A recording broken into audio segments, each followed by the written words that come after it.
Praise the Lord. ક્રિસ્મોલ અભય તથા બહેનો, દિવ્ય દયાના દિવ્ય સંદેશમાં તમારું સ્વાગત છે. જાન્યુઆરી 24મી તારીખ.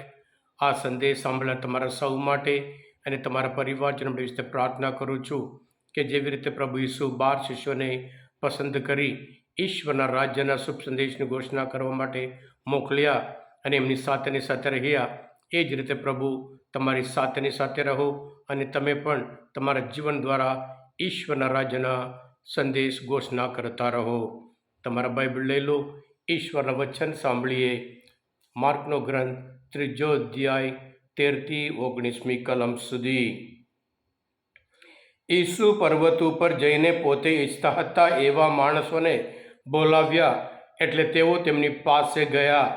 પોતાના અંતેવાસીઓ થવા માટે અને શુભ સંદેશની ઘોષણા કરવા મોકલવા માટે તેમણે અપદૂતો કાઢવાની સત્તા આપીને 12 જણને નક્કી કર્યા. તેમણે નીચેના 12ને નક્કી કર્યા. સિમોન, જેનું બીજું નામ તેમણે પીતર પાડ્યું. પછી જબદીના પુત્ર યાકોબ અને યાકોબનો ભાઈ યોહાન, અને એ બંનેનો તેમણે બને રગેશ એટલે કે મેઘગર્જનાના પુત્રો એવું નામ પાડ્યું.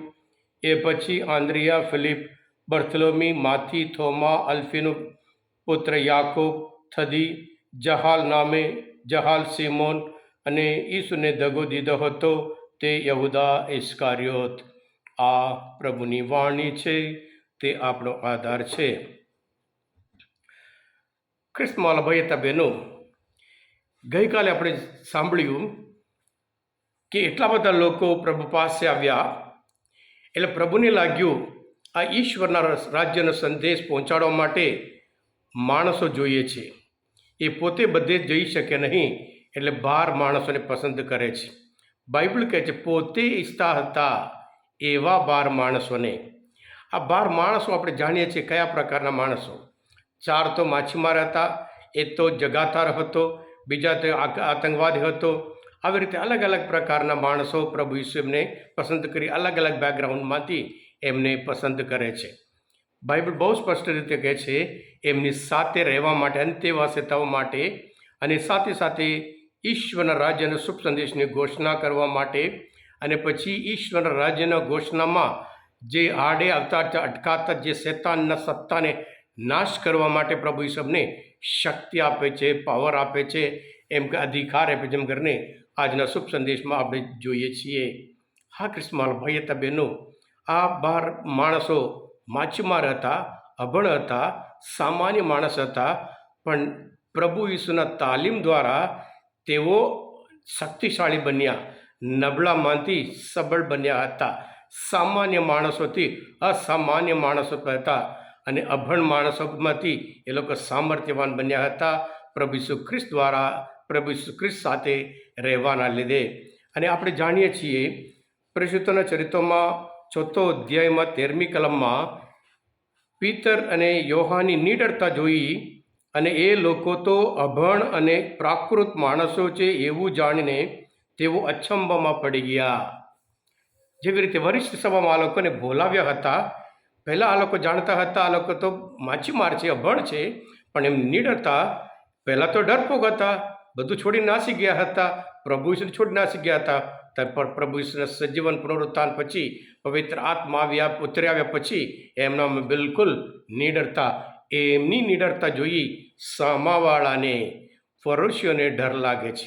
અને આ ડરપોક પિતર એટલા શક્તિશાળી બન્યા હતા કે જ્યારે એ ફળિયામાં હોય, માર્કેટમાં જતા હોય કે સાઈડ પર લોકો એટલા બધા માંદા માણસોને પલંગ ઉપર લાવીને મૂકે, એમને પડછાયા પડવાથી પણ ઘણા બધા માંદા માણસો સાજા થતા હતા. અને પહેલાં તો આ પિતર બીઠા જ ડરતા હતા, હવે બીજા લોકો પિતરને જોઈને એમને ડર લાગે છે. હા ક્રિસ્માલા ભાઈ હતા બહેનો, પ્રભુ ઈસુ ખ્રિસ્ત સાથે રહેવાથી, પ્રભુ ઈસુ ખ્રિસ્ત પોતે એમને પસંદ કરીને એમને જેમનામાં જે શક્તિ હતી, જે પાવર હતું, જે અધિકાર હતો, એ જ એમને પણ આપે છે. પ્રભુ પોતે યોહાનના ગ્રંથમાં 14-12મી કલમમાં કહે છે કે જે કાર્ય હું કરું છું એ કાર્ય મારા ઉપર જે વિશ્વાસ રાખે છે એ કાર્ય કરી શકે, અને એથી પણ વિશેષ કાર્ય કરી શકે. હા ક્રિસ્માલા ભાઈ હતા બહેનો, જે પ્રભુ ઈસુ આ અભણ માણસોને પસંદ કરી એક નવી દુનિયા બનાવવા માટે એમને પસંદ કર્યા હતા. એ જ ઈસુ આપણે દરેકને પણ પસંદ કર્યા છે. આજે જે ધર્મસભા એક વિશ્વ ધર્મસભા ખ્રિસ્ત ધર્મ એક વિશ્વ ધર્મ બની ગયા હોય, આભાર જણના એ વિશ્વાસ એ પાયો હતો. આપણે પણ પ્રભુએ આપણે પસંદ કર્યા હોય આપણી રીતે, કે પ્રભુ જે આપણે પસંદ કર્યા છે એમની સાથે રહેવા માટે અને સાથે સાથે ઈશ્વરના રાજ્ય સંદેશ ઘોષણા કરવા માટે પ્રભુએ આપણે જે શક્તિ આપી છે, પાવર આપ્યું છે, આપણે પણ આપણા જીવન દ્વારા કાર્ય દ્વારા ઈશ્વરના રાજ્યનો સંદેશ ફેલાવતા રહીએ. અને કારણ પ્રભુ આપણે ગૌરવ કરે, તમે બધા દુનિયાના દીવા છો. સાથે સાથે પ્રભુ આપણે પડકાર ફેંકે છે, તમારો પ્રકાશ લોકો આગળ પડવા દો, કારણ તમારા પરમપિતાનો મહિમા જોઈને લોકો મહિમા કરે.